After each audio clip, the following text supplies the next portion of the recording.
Movie के शुरुआत में हम केटी नाम के एक लड़की को देखते हैं जो एक कॉफी शॉप में काम करती थी, लेकिन वो एक मॉडल बनना चाहती थी, पर उसके पास शूटिंग के लिए पैसे नहीं थे। और तभी उसे दीवार पर फ्री फोटोग्राफी और मॉडलिंग पोर्टफोलियो का एक एड दिखाई देता है, जिसमें से वो उनका नंबर नोट कर लेती है और घर आकर उस नंबर पर कॉल करती हैं और एक पोर्टफोलियो के तौर पर उनको अपनी फोटोग्राफ्स भेजती है। तब उन लोगों को उसकी फोटोज पसंद आ जाती है और वो उससे कहते हैं कि सुबह 10 बजे हमारे स्टूडियो आ जाना। इसीलिए अगली सुबह केटी वहां पर जाती है तो वहां पर एक और शूट हो रहा था जो काफी अजीब तरीके से हो रहा था। इसी दौरान केटी वहां पर 3 लड़कों से मिलती है जो कि आपस में भाई थे, जिसमें से एक का नाम इवान था, दूसरे का नाम जॉर्जी था और तीसरे का नाम निक था। अब केटी अपने साथ कुछ कपड़े भी लाई थी। तब इवान उसमें से एक कपड़ा चूज करके उसको पहनने के लिए कहता है, लेकिन केटी जब वो ड्रेस पहनती है तो इवान इतना ज्यादा खुश नहीं दिखता और वो उससे कहता है कि तुम इससे भी ज्यादा छोटे कपड़े पहनो, जिस पर केटी कहती है कि मैं मॉडल बनने के लिए इतना ज्यादा नीचे नहीं गिर सकती, जिसे कहकर वो वहां से चली जाती है। और उसने अपने दिल से भी निकाल दिया था कि वो मॉडल बनेगी। फिर अगले दिन जब केटी जॉगिंग करके वापस आती है तो उसके दरवाजे पर कोई नॉक करता है और ये उसी आदमी का भाई जॉर्जी था जिसने केटी को फोटोशूट के लिए बुलाया था। तब वो केटी को एक पेन ड्राइव देता है और कहता है कि इसमें आपकी फोटोज है, आप चाहें तो इसे देख सकते हैं और हमने अपने पास से आपके सभी फोटोज डिलीट कर दिए हैं ताकि आपको बुरा ना लगे। तब केटी वो पेन ड्राइव ले लेती है। अब रात में हम जॉर्जी को देखते हैं जो केटी के फोटोज को हवस की नजरों से देख रहा था, यानी कि उसने उन फोटोज को डिलीट नहीं किया था। फिर अगली रात जब केटी कूड़ा फेंकने के लिए अपने घर से बाहर जाती है तब इस चीज का फायदा उठाकर जॉर्जी उसके अपार्टमेंट में घुस जाता है, लेकिन केटी को कुछ पता नहीं चलता और वो सो जाती है। फिर आधी रात को जब उसकी आंख खुलती है तो वो देखती है कि जॉर्जी वहीं बैठकर उसकी फोटोज खींच रहा है। तब वो उसको घायल करने के लिए एक इलेक्ट्रिक गन से उसको शूट करती है और चिल्लाते हुए वहां से भागने की कोशिश करती है, लेकिन तभी जॉर्जी उसको पकड़ लेता है और उसका मुंह बंद करके अंदर की तरफ घसीटता है, जिसके बाद वो उसको मारता है और उसके मुंह में कपड़ा डालकर उसको चुप रहने के लिए कहता है। फिर वो उसके दोनों हाथ पीछे करके बांध देता है और एक चाकू दिखाकर कहता है कि अगर तुमने जरा सी भी आवाज निकाली तो मैं तुम्हें मार दूंगा।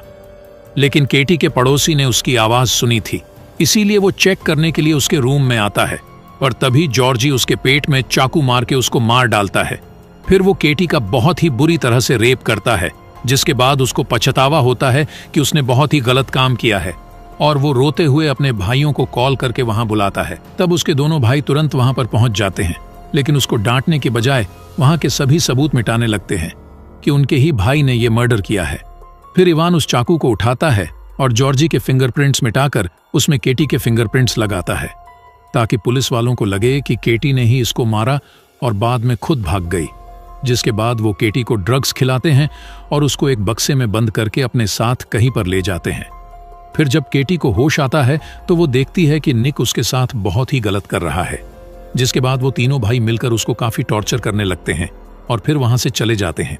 फिर कुछ देर बाद जॉर्जी उसके लिए कुछ कपड़े लाता है, लेकिन इस बार केटी जॉर्जी पर अटैक करके वहां से निकल जाती है और भागते हुए पुलिस वालों के पास आ जाती है। तब ऑफिसर उसको अपने साथ पुलिस स्टेशन ले आता है, लेकिन तभी वहां पर एक औरत आती है और ऑफिसर को कहती है कि मेरे साथ भी ऐसा हो चुका है, इसीलिए मुझे इसके साथ बात करने दीजिए, ये अच्छा फील करेगी। जिसे सुनकर ऑफिसर उसकी बात मान लेता है, लेकिन ये औरत अच्छी नहीं थी क्योंकि ये इन्हीं तीनों लड़कों की मां थी जिन्होंने केटी के साथ ये सब किया था। फिर वो केटी को अपनी गाड़ी में बिठा लेती है। तब केटी उससे कहती है कि मुझे अमेरिकन एम्बेसी जाना है, जिस पर वो औरत कहती है कि तुम चिंता मत करो, पहले मेरे घर जाकर फ्रेश हो लो, उसके बाद हम अमेरिकन एम्बेसी चलेंगे। तब केटी भी उस पर ट्रस्ट करके उसकी बात मान लेती है, जो केटी की सबसे बड़ी गलती थी। फिर वो औरत उसको लेकर अपने घर आ जाती है और उसी बेसमेंट में ले जाती है जहां से वो भागी थी। तभी इवान केटी को दोबारा से पकड़ लेता है, जिसके बाद वहां पर इवान का पिता आता है और कैटी के बॉडी में इलेक्ट्रिक शॉक देकर उसको टॉर्चर करने लगता है, जिसके बाद वो उसके साथ गलत काम भी करता है। फिर दूसरी तरफ हम इवान के मां को देखते हैं जो अपने कमरे में जाकर रोने लगती है, जिससे हमें पता चलता है कि इनके साथ भी जबरदस्ती ये सब काम करवाया जा रहा है। फिर हम इवान को देखते हैं जो केटी के पास जाकर उसको काफी पीटने लगता है, जिसके बाद वो तीनों मिलकर वहीं जमीन खोदते हैं और केटी को एक बक्से में डालकर वहीं दफना देते हैं। लेकिन केटी को जहां पर दफनाया गया था वहां एक पत्थर होता है जो बॉक्स के वजन से टूट जाता है और वो बॉक्स भी नीचे गिर जाती है, जिससे केटी बाहर निकल जाती है और केटी देखती है कि ये जगह इस शहर का गटर था। फिर केटी थोड़ा हिम्मत करके खड़ा होती है और इस जगह से बाहर निकलने का रास्ता ढूंढती है। तब उसे एक दरवाजा मिलता है जिसे खोलने पर वो एक चर्च में पहुंच जाती है, जहां पर उसे एक फादर मिलते हैं जो उसकी हालत देखकर उससे अच्छे से बात करते हैं और साथ ही उसको खाना और गर्म कपड़े भी देते हैं, जिसे लेकर केटी वापस उसी सुरंग में आ जाती है। फिर अगले दिन केटी दोबारा उस चर्च में जाती है। तब फादर उससे कहते हैं कि मेरी बेटी, क्या मैं पुलिस को बुलाऊं ताकि वो तुम्हारी मदद कर सके? लेकिन केटी उन्हें मना कर देती है और बाइबल का एक पेज पढ़ती है जिसमें लिखा था कि बुरे लोगों को उनकी सजा जरूर मिलेगी। उसके बाद केटी इवान के घर जाती है और वहां से कुछ पैसे चुरा लेती है। फिर अगले दिन वो एक कॉफी शॉप में जाती है जहां पर जॉर्जी बैठा हुआ था। तभी जॉर्जी केटी को देख लेता है और काफी शौक हो जाता है। फिर वो उसका पीछा करने लगता है और पीछा करते हुए वो उसी गटर के सुरंग में पहुंच जाता है। तभी पीछे से केटी उसके गले में एक रस्सी डालकर उसको बेहोश कर देती है और जब उसे होश आता है तो वो खुद को एक जगह पर बंधा हुआ पाता है। तब केटी उसके शरीर के हर एक जगह पर कट लगाती है और उसको ऐसे ही मरने के लिए छोड़ देती है। उसके बाद हम एक बार में निक को देखते हैं जो काफी ज्यादा ड्रिंक कर रहा था, जिससे उसको उल्टी आने लगती है और वो वॉशरूम जाता है। तभी उसके पीछे वहां पर केटी भी आ जाती है और वो उसका सर पकड़कर कमोड में घुसा देती है, जिससे उसका दम घुटने लगता है और उसकी वहीं पर मौत हो जाती है। उसके बाद वो इवान के पिता के पास जाती है। तब इवान के पिता उसको देख लेते हैं और उसका पीछा करते हुए उसी सुरंग में आ जाते हैं। तभी केटी उसको मारकर बेहोश कर देती है और उसको उसी तरह इलेक्ट्रिक शॉक देती है जैसे उसने केटी को दिया था। उसके बाद वो एक बहुत बड़े इलेक्ट्रिकल मशीन के वायर उसके मुंह में घुसा देती है और उस मशीन को स्टार्ट कर देती है, जिससे उसकी तड़पते हुए वहीं पर मौत हो जाती है। जिसके बाद केटी उसी बेसमेंट में जाती है और एक गाना बजाती है, जिसे सुनकर इवान की माँ वहां पर आती है। तभी पीछे से केटी उसको धक्का देकर उसी गटर में गिरा देती है और एक बॉक्स में डालकर जोर जोर से उसका ढक्कन उस औरत के सर पर मारने लगती है, जिससे उस औरत की भी मौत हो जाती है।